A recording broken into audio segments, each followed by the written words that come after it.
नमस्कार, आदाब, सत श्री अकाल, जय भीम, जोहार। मेरा नाम है नवीन कुमार। यह वीडियो तो आपकी नजरों से गुजरा ही होगा। निर्जन द्वीप पर भांजने की ऐसी शूटिंग नरेंद्र मोदी ही करवा सकते हैं। ऐसा आत्ममुग्ध प्रधानमंत्री चिराग लेकर खोजने पर भी नहीं मिलेगा।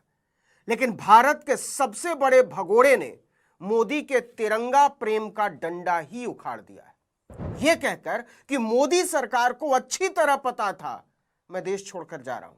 बाकायदा मोदी के वित्त मंत्री को यह बात मैंने बताई थी। तो सवाल है कि अगर सरकार को यह बात पहले से पता थी कि माल्या देश छोड़कर भाग रहा है, तो क्या यह बात प्रधानमंत्री नरेंद्र मोदी को पता नहीं थी? देश को हजारों करोड़ का चूना लगाकर विदेश भागे भगोड़ों को वापस लाने के वादे पर सत्ता में आए नरेंद्र मोदी पर यह सवाल इसलिए उठे हैं कि भारत का सबसे बड़ा भगोड़ा खुलेआम डंके की चोट पर बोल रहा है कि मैं मोदी के वित्त मंत्री को बताकर भागा था भारत से। मतलब माना तो यही जाएगा कि देश के प्रधानमंत्री को भी यह बात पता रही होगी कि माल्या देश छोड़कर जा रहा है। वित्त मंत्री की ड्यूटी में यह शामिल था कि इतने गंभीर मामले में वो प्रधानमंत्री को ब्रीफ करें। और अगर मोदी को इसकी हवा नहीं थी तो इसका मतलब उनके वित्त मंत्री ने उन्हें अंधेरे में रखा और यह जिम्मेदारी किस पर है? ऐसा कैसे हो सकता है कि वित्त मंत्री को पता हो कि देश के बैंकों का कोई 10,000 करोड़ रुपया लेकर कोई धंधेबाज भाग रहा हो? वो कारोबारी डंके की चोट पर भारत की संसद में वित्त मंत्री को यह बता रहा हो, एजेंसियों को यह बात पता हो कि माल्या देश छोड़कर भाग सकता है, और वित्त मंत्री न प्रधानमंत्री को बताएं और न ही एजेंसियों को। लेकिन माल्या का यह कहना कि मैं मोदी के मंत्री को बताकर भागा, भाजपा की मिट्टी पलीद करने वाला है। आपको बता दें कि विजय माल्या इस समय लंदन में है और मोदी सरकार ऐसा जताती है कि हम उसे भारत वापस लाने की कोशिशों में जुटे हुए हैं। माल्या भारत का एक बहुत बड़ा कारोबारी रहा है, सांसद रहे हैं और देश की सबसे बड़ी दारू कंपनी यूनाइटेड ब्रिवरेज ग्रुप का चेयरमैन रहा है।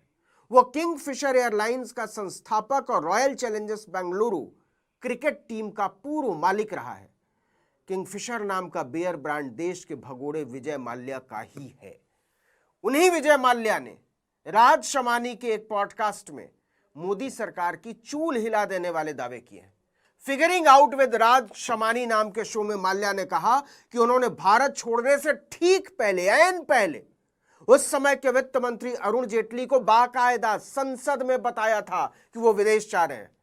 9 साल तक मीडिया से दूरी बनाने के बाद माल्या ने राज शमानी के पॉडकास्ट में जिस तरह से अपनी चुप्पी तोड़ी है, उसने मोदी सरकार के प्रवक्ताओं की बोलती बंद कर दी है। इस 4 घंटे की बातचीत में माल्या ने अपनी जिंदगी, बिजनेस, किंगफिशर एयरलाइंस के पतन, कर्मचारियों की बकाया सैलरी और कानूनी लड़ाई पर खुलकर लंबी चर्चा की है।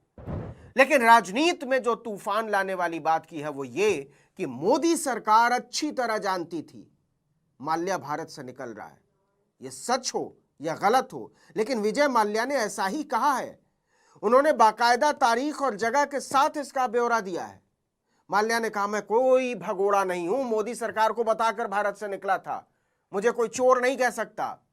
माल्या ने कहा कि 2 मार्च 2016 को, तारीख बताइए, मुझे लंदन निकलना था। लंदन से मुझे एफआईए की मीटिंग के लिए जिनेवा जाना था। उसी दिन मुझे संसद में तत्कालीन वित्त मंत्री अरुण जेटली मिले। गौर कीजिए, तब तक नरेंद्र मोदी को सत्ता में आए लगभग 2 साल होने वाले थे। माल्या ने कहा कि मैं संसद में ही वित्त मंत्री अरुण जेटली से मिला और उन्हें बताया कि मैं जा रहा हूं, वापस लौटते ही सारी देनदारी सेटल कर दूंगा। माल्या के मुताबिक उन्होंने जेटली से यह भी कहा था कि बैंकों को बोलिए मेरे साथ बैठकर सेटलमेंट कर लें। इसके बाद मैं संसद से सीधे दिल्ली एयरपोर्ट के लिए निकला और फ्लाइट पकड़कर लंदन पहुंच गया। मतलब मोदी के तत्कालीन वित्त मंत्री अरुण जेटली वो आखिरी व्यक्ति थे जिसके साथ संसद भवन में माल्या की मुलाकात हुई थी। दोनों में कितना याराना रहा होगा, एक दूसरे पर कितना भरोसा रहा होगा, कितना सम्मान करते होंगे एक दूसरे का कि माल्या ने बताया देश छोड़कर जा रहा हूं, जेटली ने सुन लिया और माल्या चना चबाते हुए लंदन पहुंच गया। उसने कहा मेरी भागने की कोई योजना नहीं थी, लेकिन जब मैं लंदन पहुंचा तो पता चला कि मेरा पासपोर्ट रद्द कर दिया गया। इसकी वजह से मैं लंदन में ही अटक गया, जिनेवा नहीं जा पाया। मोदी सरकार ऐसे में मुझे भगोड़ा कैसे कह सकती है? उसके वित्त मंत्री को सब पता था। आपको बता दें कि कारोबारी विजय माल्या कई बैंकों का कोई 6,200 करोड़ रुपए कर्ज न चुकाने के मामले में घिरा हुआ है। ब्याज और दूसरे शुल्क मिला दे तो यह रकम करीब करीब 9,000 करोड़ रुपए बैठती है। इसके अलावा आईडीबीआई बैंक के 900 करोड़ रुपए के लोन डिफॉल्ट का मामला अलग है। इसी पॉडकास्ट में माल्या ने यह भी कहा कि मुझे अपनी दारू बेचने के लिए 29 राज्यों की अलग अलग नीतियों से निपटना पड़ता था। राजनेता चुनाव में शराब नकदी मांगते थे, मैंने जमकर शराब बांटी क्योंकि मेरी कंपनी सबसे बड़ी शराब कंपनी थी। अब देखिए यह इल्जाम कितना बड़ा है कि मैं मोदी के वित्त मंत्री को बताकर भारत से निकला हूं। अरुण जेटली को अच्छी तरह पता था कि मैं कहां जा रहा हूं, वहां क्या करने वाला हूं और लौटने के बारे में क्या सोचता हूं। माल्या ने डंके की चोट पर कहा, मैंने सरकार को बिल्कुल अंधेरे में नहीं रखा, बल्कि सरकार ने मेरा पासपोर्ट रद्द करके मेरे साथ विश्वासघात किया। यहां एक बात और समझना बहुत जरूरी है और वो ये कि विजय माल्या 2 बार राज्यसभा के सांसद निर्वाचित हुए थे, दोनों बार कर्नाटक से, और भाजपा और जनता दल सेकुलर दोनों ने मिलकर उन्हें संसद पहुंचाया था। तो भाजपा तो बोल भी नहीं सकती कि हम माल्या को नहीं जानते या हमारा कोई लेना देना नहीं रहा। इसके पहले तत्कालीन विदेश मंत्री सुषमा स्वराज ने भरी संसद में कहा था कि मैंने भारत के एक और भगोड़े और आईपीएल के पहले कमिश्नर ललित मोदी की मदद के लिए चिट्ठी लिखी थी ब्रिटेन की एक अदालत के लिए, और जरूरत पड़ी तो फिर लिखूंगी। लेकिन क्या कमाल की बात है कि 2017 में हैम्बर्ग में आयोजित G20 शिखर सम्मेलन में नरेंद्र मोदी ने तत्कालीन ब्रिटिश प्रधानमंत्री टेरेसा से मुलाकात के दौरान आर्थिक अपराधियों, विशेष रूप से विजय माल्या और ललित मोदी, जिनके लिए 2 मंत्री उनके मेहरबान रहे, उनके प्रत्यर्पण के लिए यूके का सहयोग मांगा। विदेश मंत्रालय के तत्कालीन प्रवक्ता गोपाल वागले ने उस समय ट्वीट किया था कि प्रधानमंत्री ने इंग्लैंड से भगोड़े भारतीय आर्थिक अपराधियों को वापस लाने के लिए सहयोग मांगा है। इसके 7 साल बाद 2024 में ब्राजील में आयोजित G20 शिखर सम्मेलन में ही नरेंद्र मोदी ने एक बार फिर से वहां के प्रधानमंत्री कीर स्टारमर से विजय माल्या और नीरव मोदी जैसे भगोड़ों के प्रत्यर्पण पर बातचीत की। लेकिन माल्या कह रहा है इसका कोई मतलब नहीं है, क्योंकि मैं तो नरेंद्र मोदी के वित्त मंत्री को बताकर ही आया था। चलते चलते जरा विजय माल्या की जिंदगी के बारे में भी जरा सा जान लीजिए।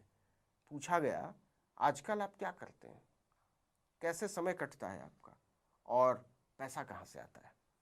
तो उसने कहा, मैं लंदन में, सुनिएगा, अपने 6 कुत्तों के साथ आरामदायक जिंदगी बिता रहा हूं। आमदनी विदेशी शराब कंपनियों से मिलती है और अगर निष्पक्ष सुनवाई मिले तो भारत लौटने पर विचार करूंगा, और अगर जेल नसीब हुई तो सामना करूंगा। जरा सोचिए कि माल्या ने यही बातें अगर कोर्ट में कह दी कि मैं तो मोदी सरकार को बताकर निकला था भारत से, तब क्या होगा? इस वीडियो में इतना ही, लेकिन अगर आपने आर्टिकल 19 इंडिया को अब तक सब्सक्राइब नहीं किया तो फौरन कर लीजिए, बेल आइकॉन दबाइए, घंटी जैसी आकृति लाइक कीजिए और कमेंट करके बताइए हमारा वीडियो आपको कैसा लगा। हमारा ट्विटर हैंडल है आर्टिकल 19_इंडिया और मेरा ट्विटर हैंडल है नवीन जर्नलिस्ट। नमस्कार।